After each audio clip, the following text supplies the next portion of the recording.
Hello, तो कैसे हो आप लोग? आई होप सभी लोग ठीक होंगे। और जो टेलीथेरेपी था उसके कुछ पॉइंट्स रह गए थे तो उनको इस वीडियो में स्टडी करेंगे। तो इसका रेडियो आइसोटोप कि कौन-कौन से जो रेडियो आइसोटोप होते हैं वो टेलीथेरेपी के अंदर यूज़ किए जाते हैं। तो जैसे कोबाल्ट 60 है, सीज़ियम 137 है, ये वो रेडियो आइसोटोप है जो टेलीथेरेपी के अंदर यूज़ किए जाते हैं। अब हम इसके पार्ट्स की बात करते हैं कि टेलीथेरेपी में जो मशीन होती है उसके क्या-क्या पार्ट्स होते हैं।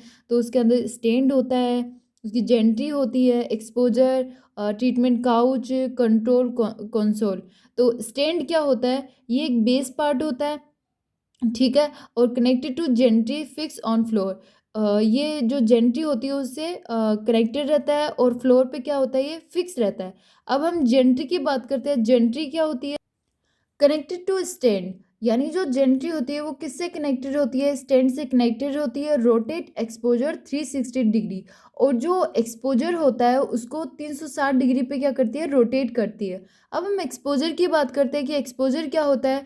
तो जो रेडिएशन सोर्स है वो होता है, यानी कि जिससे क्या होती है? इमिट रेडिएशन, यानी जिससे एक्सपोजर वो पार्ट होता है जिससे रेडिएशन है वो निकलती है, और इसको रेडिएशन सोर्स भी बोला जाता है। ट्रीटमेंट काउच तो तुम्हें पता ही है कि इस पे जो पेशेंट होता है उसकी पोजीशन सेट की जाती है, यानी पेशेंट को सुपाइन पोजीशन में लेटाया जाता है। और ये ट्रीटमेंट जो काउच होता है उसको अप डाउन भी कर सकते हैं, राइट लेफ्ट भी कर सकते हैं, ठीक है? इसको कई साइड में घुमा भी सकते हैं।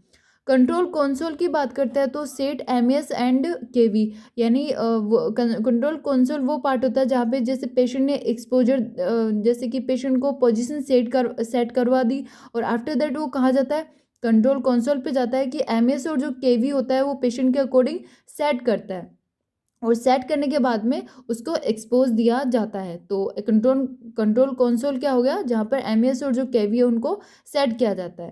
Thank you, bye bye, take care.